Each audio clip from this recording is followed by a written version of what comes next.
"This boarding pass looks fraudulent."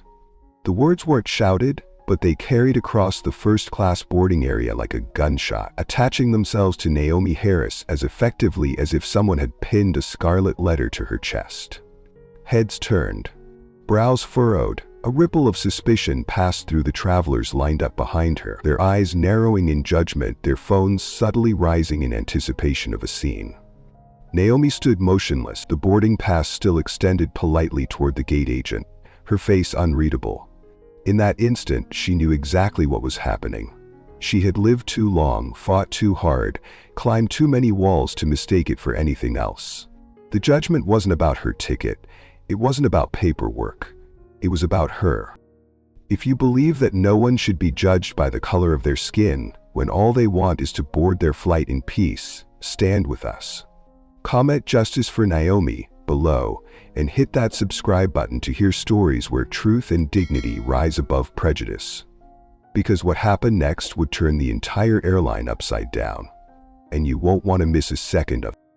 Hours earlier, in the soft pre-dawn quiet of her modest suburban home, Naomi Harris had packed her carry-on with methodical care. After 2 decades in law enforcement, rising through ranks most thought she had no business even entering, she had finally learned to move in the world with both grace and armor. This morning, however, she chose no badge, no uniform, no shield. Today was supposed to be hers, just Naomi. Just a woman, flying first class to Chicago for the National Leadership Summit for Law Enforcement. She zipped up her simple blazer, slid her travel documents into her bag, alongside a carefully wrapped snow globe for her daughter, and whispered to herself, "No work today, no titles today, just me." The upgrade email had come through late the night before. "Congratulations, your platinum status has secured a complimentary first-class seat." Naomi smiled at the small luxury. It wasn't about prestige, it was about breathing room, about dignity, about finally feeling, even for a few hours, like the fight wasn't always uphill. But she underestimated how steep the climb would still be. Across town, at the Atlantic Airways crew lounge, Captain Elaine Morrison adjusted her perfectly starched uniform in the mirror. Her voice, calm and clipped, carried to Danielle Roberts, the gate agent she had specifically requested for today's flight. "We need to keep an eye on first class," Morrison said quietly, without needing to explain further.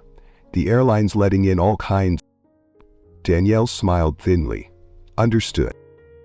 It was against this invisible wall that Naomi now found herself. Standing at the first-class gate, Naomi extended her boarding pass with the polite confidence of someone who had earned every mile, every upgrade, every bit of comfort. She was used to the quick double takes, the small flashes of surprise, but the cold skepticism in Danielle's eyes went deeper. It wasn't confusion, it was condemnation. Naomi watched silently as Danielle flipped her boarding pass over, held it to the light, frowned as if the simple piece of paper had somehow personally offended her. "Step aside, ma'am. We need to verify this." Danielle's voice wasn't loud, but it carried, as it was designed to.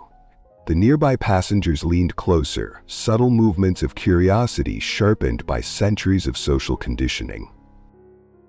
Naomi inhaled slowly, pressing the anger down like a lid over boiling water.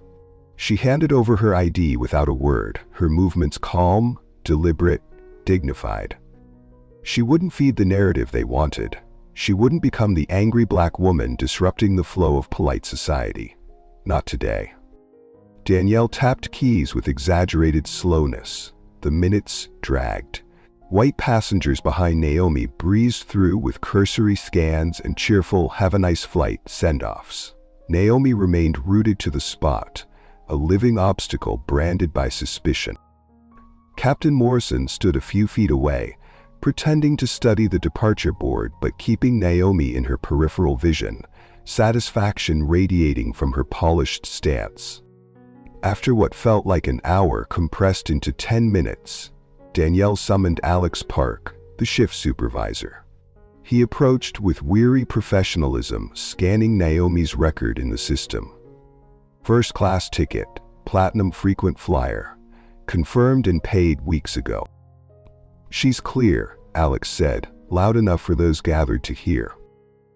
But Danielle hesitated. "It doesn't seem right," she muttered. That was when Captain Morrison made her move, stepping forward with performative concern. "Is there a problem?" she asked, the way someone asks about a spilt drink, pretending they hadn't caused the mess in the first place. Danielle pounced. "This woman says she's first class, but it looks suspicious." Naomi's jaw tightened almost imperceptibly.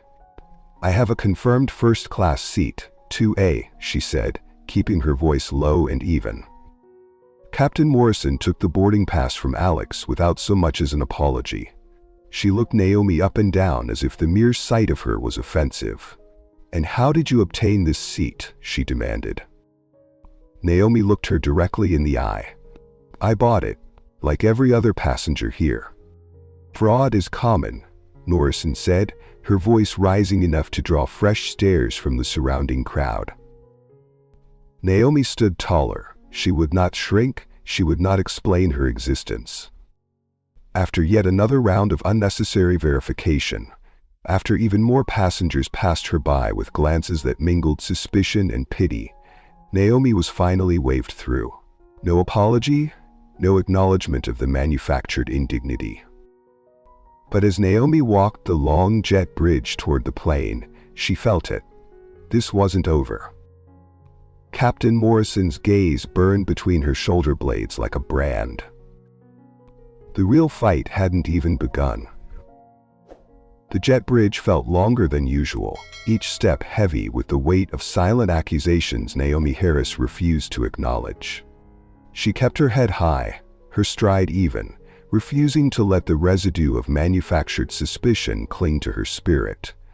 But deep down, she knew, the day was not finished testing her. It was only just beginning. At the entrance of the aircraft, a young flight attendant with a polished smile and cold eyes greeted Naomi with a perfunctory nod, barely glancing at her boarding pass. "Main cabin is that way," she said automatically, gesturing toward the back of the plane without truly looking.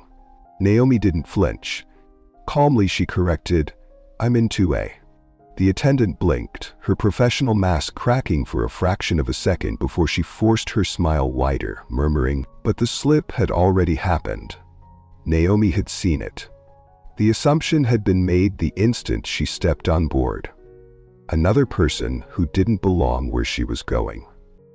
As Naomi slid into her first-class seat, the stares resumed. A few passengers tried to mask their curiosity, burying it under polite disinterest, but others were bolder, openly scrutinizing her as if waiting for the inevitable mistake that would prove their silent judgments correct. Naomi ignored them. She busied herself arranging her bag neatly under the seat in front of her, tucking her scarf carefully into the routine of travel she knew so well. But the next indignity arrived before the plane even left the gate. She pressed the call button above her seat once, twice. It remained lit for minutes that stretched endlessly. Across the aisle, a white man in 2B pressed his button, and within 30 seconds, a flight attendant appeared at his side, her smile bright and accommodating. Naomi watched as he requested a scotch and a blanket. Both arrived promptly. Naomi's button remained lit, unacknowledged. She waited another 5 minutes, then tried again. Nothing. The subtle denial of service wasn't new to her. She had seen it before, on the streets, in stores, at government offices. Service that came swiftly for others moved slowly, begrudgingly, or not at all when offered to people who looked like her. It was racism without epithets, bigotry without slurs, discrimination delivered with a cold smile and a clipboard. A few minutes later, as Naomi prepared to signal again, the flight attendant finally approached. Ashley Vaughn, her name tag read. Ashley's expression was blank, professional, in the same way an automated message could be polite without feeling.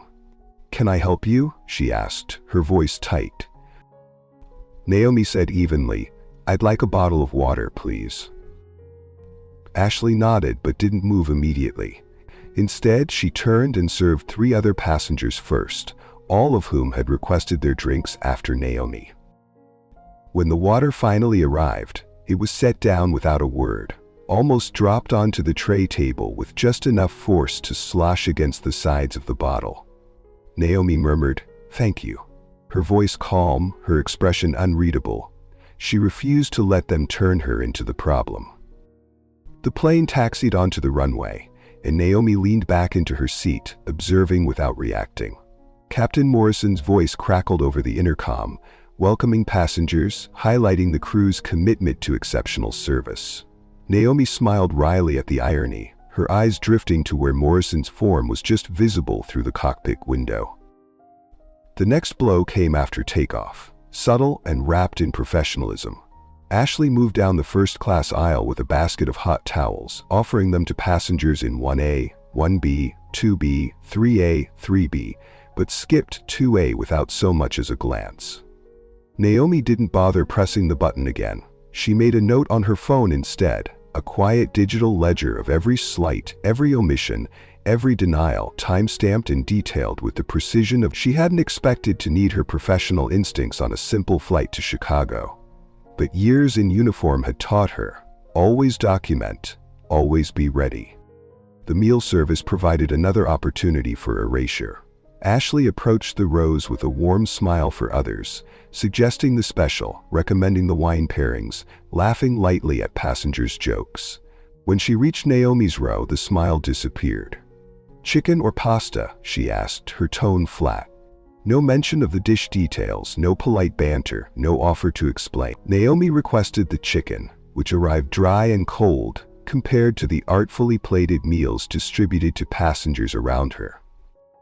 The compounded slights weren't isolated incidents. They were part of a pattern, one Naomi had seen too often to mistake for coincidence. And yet, through it all, she remained still, silent, composed. She wouldn't allow herself to become the caricature they expected. Her weapon was her dignity, and she wielded it without mercy. Across the aisle, the businessman in 2B shifted uncomfortably, having noticed the differences.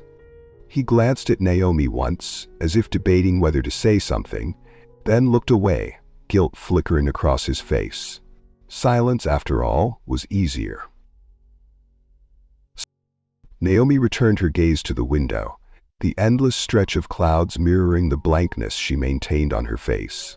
But inside she was seething, not from rage, but from the old, familiar burn of injustice, the kind that built quietly, layering indignity upon indignity until the weight became unbearable. She tightened her fingers around the edge of her tray table, grounding herself. She would endure, she would record, she would expose. Because somewhere ahead, she sensed, the confrontation was coming. And this time, they would not be the ones writing the ending. Naomi Harris could feel it building, the slow tightening of atmosphere around her, the way even the recycled air seemed heavier with unspoken judgment. The confrontation she had sensed looming wasn't a possibility anymore. It was inevitable. It began with a whisper, a murmur from a flight attendant, a glance toward the front cabin, and then Captain Elaine Morrison emerged from the cockpit, walking the narrow aisle with an air of manufactured casualness. Naomi watched her approach with the calm detachment of someone who had seen too many similar storms gathering across the horizon. She knew when authority cloaked itself in professionalism just long enough to weaponize it. Captain Morrison stopped at Naomi's row, her polished black shoes aligning perfectly with the seam between first-class carpet squares. Her lips curled into a smile so tight it barely deserved the name. She didn't address Naomi directly. Instead, she spoke over her, to the cabin at large. "There seems to be a mistake," Morrison announced, her voice rising just enough to carry across the hushed rows of first-class passengers. "This seat is reserved for a first-class passenger." The implication hit harder than any shouted accusation. Naomi glanced briefly around the cabin. The businessman in 2B stiffened, recognizing the escalation but remaining silent. A woman in 3A lowered her newspaper slightly, peeking over it. Bones didn't rise yet, but Naomi, it was coming. Naomi turned her gaze back to Captain Morrison and spoke with a voice calm enough to slice steel. "There is no mistake. This is my assigned seat, 2A, first class. Captain Morrison's smile thinned further. Brittle and unconvincing, she extended her hand, demanding Naomi's boarding pass as if the simple act of possession would validate her bias. Naomi handed it over without a word. Captain Morrison studied it theatrically, flipping it over, holding it to the light as if it might reveal its authenticity only under scrutiny. When nothing irregular presented itself, because of course there was nothing irregular. "How did you obtain this ticket?" she asked, her tone dripping with the condescension of someone asking a child how they managed to sneak into a restricted area. "I purchased it," Naomi replied, voice even. "Platinum member, verified at the gate." The captain's eyes narrowed. "It's just that first class is for passengers who meet certain standards," she said, her voice heavy with implication. There it was, the mask slipping, the unvarnished contempt lurking beneath polished veneers. Naomi heard the words for what they were always meant to be. A reminder, a warning, a demand to shrink. But Naomi Harris had never learned to shrink. "I meet all your standards," she said, every syllable precise and controlled, and more. Captain Morrison straightened, sensing she was losing control of the scene she had orchestrated. Around them, the temperature in the cabin shifted. Passengers leaned slightly closer, some out of morbid curiosity, some out of the first flickers of conscience. Morrison's next move was predictable. "You're being disruptive," she said loudly, enough so that several nearby heads turned sharply. Naomi didn't move, didn't raise her voice, didn't give Morrison the spectacle she was clearly aching for. "I'm sitting in my assigned seat," Naomi said, her voice low and clear. "That's not disruptive, that's traveling." Captain Morrison's cheeks flushed, a red blooming across her skin that had little to do with cabin pressure and everything to do with losing narrative control. "If you continue this behavior," she snapped, "I'll have you removed from the aircraft." The threat hung in the air like static electricity. Naomi stared at her, unwavering. "On what grounds?" she asked simply. Morrison faltered, if only for a moment. Then she straightened her shoulders, grasping at the familiar refuge of authority without accountability. For the comfort and safety of the other passengers. There was no logic in it, no justification. But in her world, those words didn't need truth to carry power. They only needed fear. Naomi didn't answer. She didn't need to, because now, across the cabin, phones were starting to lift.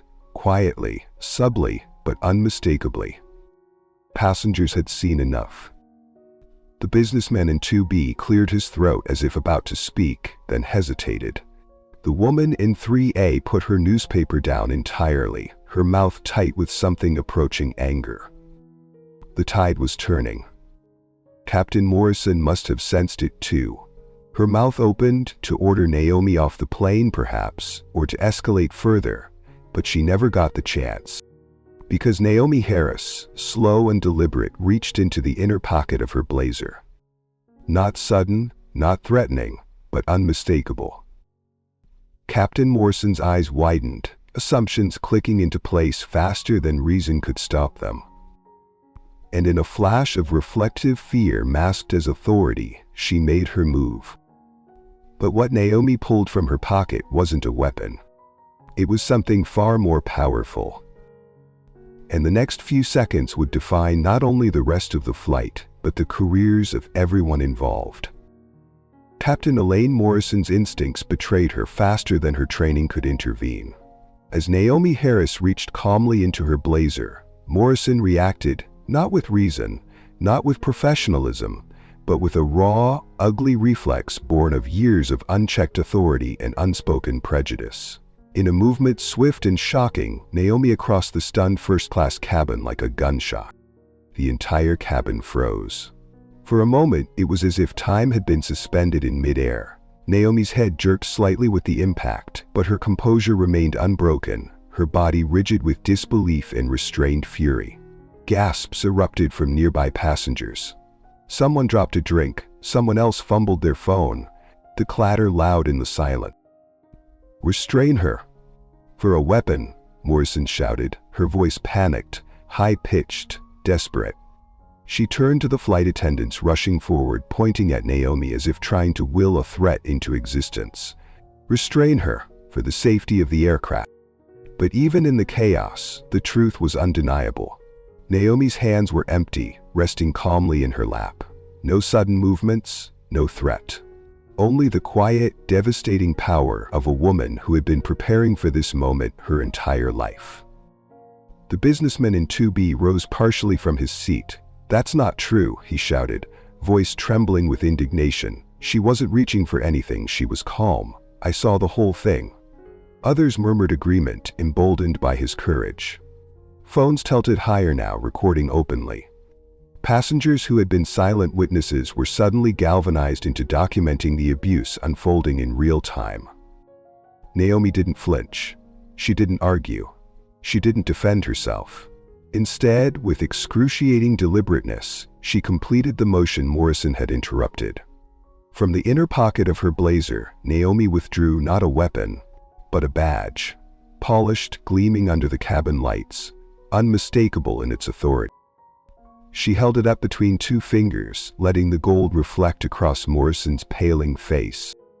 "Chief Naomi Harris," she said, her voice low but carrying through the cabin with an undeniable finality.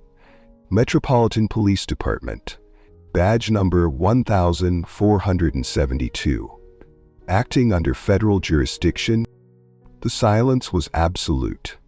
Even the hum of the engine seemed to fade as the full weight of what had just transpired settled over everyone in first class. Morrison took an instinctive step backward, her mouth opening and closing without sound. Whatever flimsy narrative she had intended to weave was already unraveling, shredded by the hard reality of the badge shining in Naomi's steady hand and the countless cameras capturing every damning second. A security officer who had been summoned at Morrison's frantic request appeared in the aisle, taking in the scene with quick, trained eyes. His gaze flickered from Naomi's calm posture to the flashing badges, to the recording passengers, and finally to Captain Morrison's ashen face. His jaw tightened. The situation was crystal clear. "Captain Morrison," the officer said, voice crisp with restrained professionalism, "I need you to step aside, right now." "But she was Morrison stammered, gesturing wildly toward Naomi, her composure crumbling before the growing audience. The officer shook his head, already calling for backup through his radio. "Step aside, Captain. You're no longer in command of this situation." Morrison stood frozen for a long, humiliating beat before she stumbled backward, retreating toward the galley like a cornered animal. Naomi sat still, not triumphant, not smug, just steady, dignified. She slowly returned her badge to her pocket, folded her hands neatly in her lap, and waited. Across the cabin, passengers who had once looked through her, over her, around her, now stared with wide, stunned eyes. Some nodded quietly, almost in apology. Others lowered their phones, realizing they were witnessing history. The day when unchecked authority collided headfirst with unshakable truth. Flight attendants huddled together near the galley, whispering furiously. Some looked toward Naomi with fear, others with something more complex, guilt, perhaps, or the first glimmers of understanding. Naomi closed her eyes briefly, gathering herself. Because she knew the slap, the false accusation, the public shaming, they weren't the end. They were just the beginning.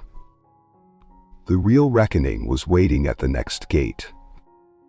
And this time, justice would be served cold, clear, and with every eye watching. The slap had been delivered. The lie had been spoken. But as Naomi Harris sat silently in seat 2A, her badge gleaming in the cabin lights and dozens of phones still recording, the momentum shifted like a tide pulling the guilty out into the open. The real reckoning had begun. The security officer who had called for backup returned swiftly, this time flanked by 2 additional agents in crisp uniforms. Their arrival shifted the atmosphere further. No longer a theater of accusation, but now an official investigation unfolding in real time. "Ma'am," the lead officer said respectfully, addressing Naomi with the deference due to her badge and her dignity. "We need to escort you temporarily to the galley while we sort this situation. For your safety." Naomi nodded once, rising with the same composed grace that had carried her through years of hostile encounters. She moved easily, the cabin parting before her like water. She wasn't alone anymore. She carried the weight of truth with her, and now everyone could see it. Captain Morrison, still lingering near the galley with clenched fists and a face drained of all color, tried to insert herself again. "She's the threat," Morrison barked, jabbing a trembling finger at Naomi. She tried to..." The words faltered as the officers turned toward her, their expressions professional but unyielding. "We have multiple passenger testimonies and recorded evidence," the senior agent said. "You will not approach Chief Harris again. You are being relieved of command effective immediately, pending investigation." The words hung in the air like a death knell. For a pilot, being relieved mid-flight, even on the ground, was career. "I'm the captain," Morrison protested weakly. "Any more?" the agent said simply. Passengers who had remained silent during the initial confrontation now found their voices. One by one, they rose to give their accounts. The businessman in 2B, the woman in 3A, a young man from 4C who had recorded the entire incident on his phone, all speaking up, their testimonies weaving an undeniable narrative. She was calm the whole time. Sam let her voice, didn't threaten anyone. "I have it all on video if you need it." The officer nodded, taking statements rapidly, professionalism sharpened by the gravity of the situation. Morrison's eyes darted between them, desperation mounting as her web of lies dissolved in the face of collective truth. Naomi stood quietly to the side, arms folded, listening but not intervening. This was no longer her burden to carry alone. The system she had fought to uphold for so many years was finally working. Not because it was perfect, but because this time, people refused to look away. The security team moved decisively. "Captain Elaine Morrison," the lead officer said, voice firm but devoid of malice, "you are being detained for assault and false accusations against a federal officer. You have the right to remain silent." The familiar cadence of Miranda rights being read out loud filled the cabin, sealing Morrison's fate. Gasps rippled through first class. Some passengers openly reported the arrest, their earlier discomfort replaced by a raw hunger for accountability. Morrison tried to argue, to protest, but the handcuffs clicked into place around her wrists with a finality that words could not undo. Her polished shoes scuffed awkwardly against the cabin floor as she was led away, no longer a figure of authority, but a cautionary tale unfolding before a captive audience. Naomi watched without satisfaction. This wasn't triumph. This was necessity. She hadn't come looking for a fight, but when it found her, she had been ready. The crew, still huddled near the galley, exchanged panicked whispers. Ashley Vaughn, the flight attendant who had ignored Naomi's requests earlier, avoided her gaze entirely, retreating into the safety of the rear cabin. The plane remained grounded for another hour as statements were collected, evidence secured, and new pilots summoned to take over the flight. The passengers, once eager to get to their destinations, seemed oddly patient now. Many approached Naomi quietly, offering words of support, whispered apologies for what they had witnessed, and perhaps for what they had previously allowed themselves not to. Robert Evans, the airline station manager, boarded the plane midway through the investigation. His face was a mask of corporate panic hidden under a thin veneer of concern. "Chief Harris," he stammered, approaching Naomi cautiously, "on behalf of Atlantic Airways, I'd like to extend our deepest apologies for..." Naomi cut him off with a single raised hand. "Save it for the official report." She had no interest in hastily prepared apologies crafted for damage control. She wanted systemic change, not scripted regret. As Captain Morrison was escorted off the aircraft, the passengers watched in stunned silence, phones held high to capture the fall of a woman who had believed her authority made her untouchable. Across the country, within hours, the footage would dominate social media and news cycles, a visual reckoning too powerful to be spun away. Naomi returned to her seat in 2A, reclaiming the space she had been forced to fight for. She placed her bag back onto the seat, folded her hands in her lap, and waited. Because while the arrest was over, the real accountability, the kind that changed institutions, not just individuals, was only just beginning. And Naomi Harris was far from finished. Naomi Harris knew as she sat quietly in 2A, watching the aftermath unfold, that the arrest of Captain Morrison wasn't the true victory. Accountability for one woman, however satisfying in the moment, was only a small step. The real fight, the fight Naomi had been preparing for her entire life, was bigger. It wasn't about individuals, it was about systems. By the time Naomi disembarked from the flight hours later, escorted with silent respect by the new flight crew and airline officials who dared not meet her gaze, the world outside had already begun to shift. Videos of the incident had flooded social media, racking up millions of views within hours. Headlines blared across every major news outlet. Police chief assaulted by airline captain, racial profiling at 30,000 feet. At Greatland Airways headquarters, the boardroom was in chaos. Charles Whitman, the CEO, faced a growing firestorm of public outrage, regulatory inquiries, and mounting threats of lawsuits. A single press conference wasn't going to fix this. They needed real reform, not just optics.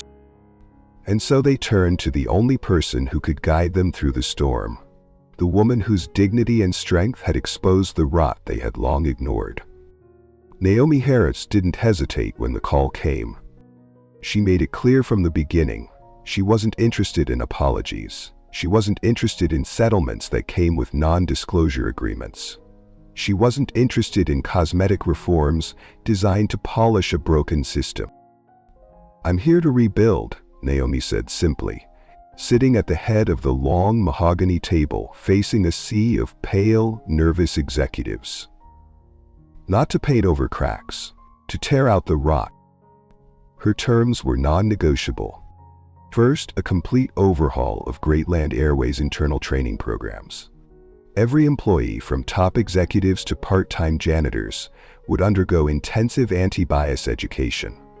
Not a one-time seminar, not an online module easily clicked through.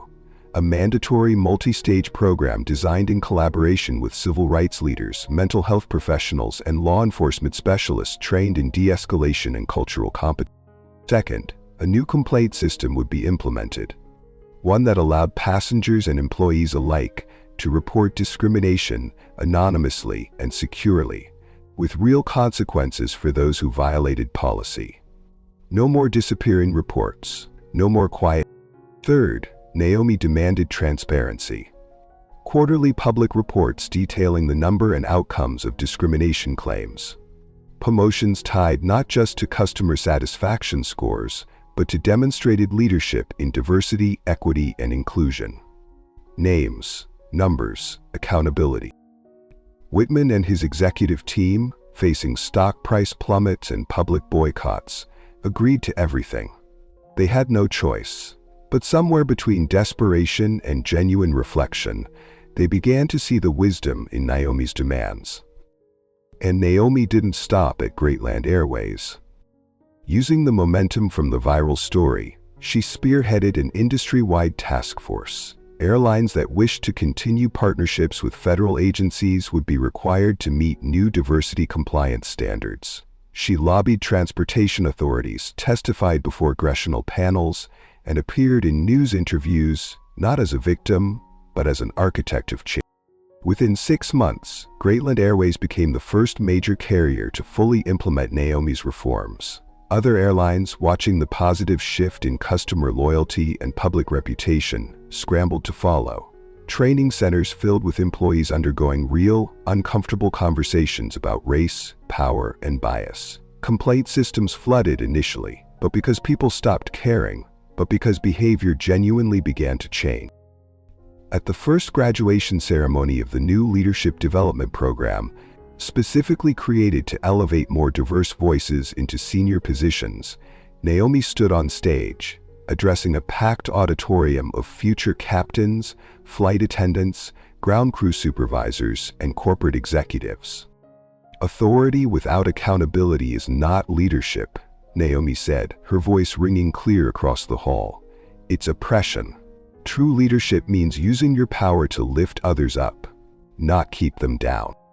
The crowd erupted into applause, not the polite clapping of obligation, but the thunderous, soul-deep approval of people who understood that they were standing at the beginning of something bigger than a scandal, bigger than an airline, a movement.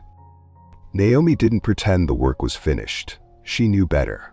Bias wasn't undone with one policy change or a few workshops. True change was slow, painful, often invisible at first, but it was real. And she had ignited it. Still, as she stood backstage after the ceremony, Naomi allowed herself a moment of quiet reflection.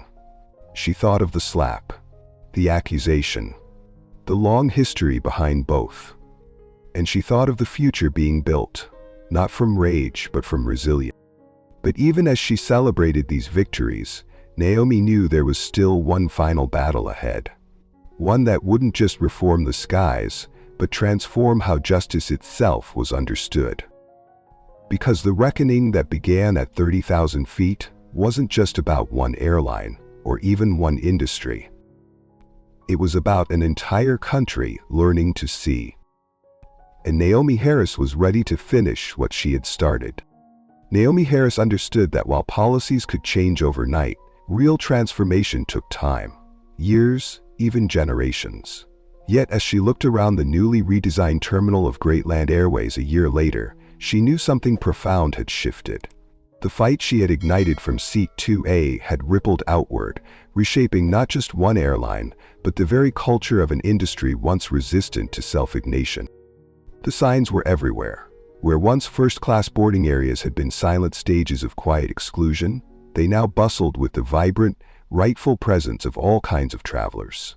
Black women in elegant suits, Sikh men in turbans, Latina grandmothers holding hands with wide-eyed grandchildren.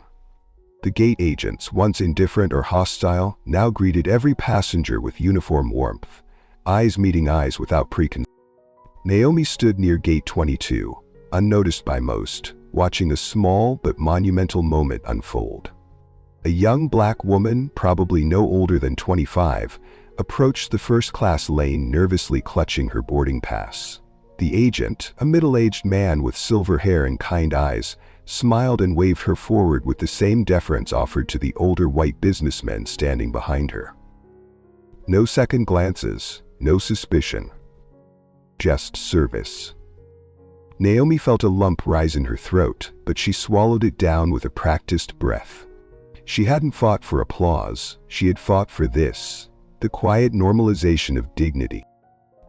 Inside the plane, the changes were just as visible. Mandatory anti-bias placards hung discreetly near the entrances, reminding crew and passengers alike of their shared responsibility to uphold respect and equity. The new generation of flight attendants moved through the aisles with the ease of people who understood that excellence had nothing to do with color, accent, or background, and everything to do with professionalism and humanity. Naomi boarded without incident, her first-class seat waiting for her without drama. No one questioned her right to be there. No one looked twice. As she settled into her seat, she noticed the magazine tucked neatly into the seat pocket in front of her. The cover story, flying forward, how an industry took a hard look in the mirror, and checked below the title, a familiar name, Interview with Chief Naomi Harris. She allowed herself a small smile. The fight had been long, but the flight path forward was clear. Weeks later, Naomi stood behind a podium at the inaugural National Transportation Justice Summit, an event born out of the reforms her case had sparked. Behind her on the massive screen, a montage played. Clips of training sessions, footage of new diverse leadership boards, testimonials from passengers who now felt seen, heard, and respected. When Naomi stepped up to speak, the room grew still. "Change doesn't begin when the guilty are punished," she said, her voice steady but carrying the full weight of her journey. "Change begins when the silent choose to speak, when the comfortable choose to act, when we stop asking, 'Why is this happening?' and start asking, 'How can we stop?'" She looked across the sea of faces, young and old, every shade of humanity, and felt a quiet swell of hope. "I was just one woman sitting in one seat on one plane," Naomi continued. "But injustice doesn't need a runway to take flight. Sometimes it only needs someone who refuses to be silent. Someone who says, 'Enough.'" The applause that followed wasn't polite or obligatory. It was thunderous, rising from the ground like a wave, crashing against the old walls of complacency. And Naomi knew. This wasn't the end of the journey. It was only the beginning of a new chapter. One written not in fear or anger, but in resilience, hope, and shared responsibility. Outside the summit hall, travelers bustled through airports newly equipped with anonymous bias reporting kiosks and visible anti-discrimination policies printed on every boarding pass. Airline hiring panels now included independent civil rights observers. Complaints once buried under layers of bureaucracy were now investigated. Most important of all, the passengers had changed too. They had learned that neutrality was no longer an option. Silence in the face of injustice was complicity. And action, small, everyday action, was the fuel that kept the engines of justice aloft. Back in her office, Naomi pinned a small photograph above her desk. It showed a wide-angle view of a boarding area crowded with travelers from every walk of life, laughing, moving, flying without fear. At the bottom, written in her own hand, was a simple caption: "A new sky for all." Because Naomi had never fought just for herself. She fought for every future traveler who would move through an airport without the armor of hypervigilance. For every child who would grow up believing they belonged anywhere their dreams could take them. For every voice that would rise because someone else had paved the way. And the sky, the one once filled with invisible barriers and silent ceilings, was finally opening wide enough for everyone to soar. If Naomi's story inspired you, if it stirred something inside you, don't let it end here. Share this story. Speak up when you see injustice. Be the person who changes the flight path for someone else. Because sometimes the smallest action, a word, a witness, a refusal to look away, is what turns turbulence into triumph. The sky belongs to all of us. Let's keep it that way.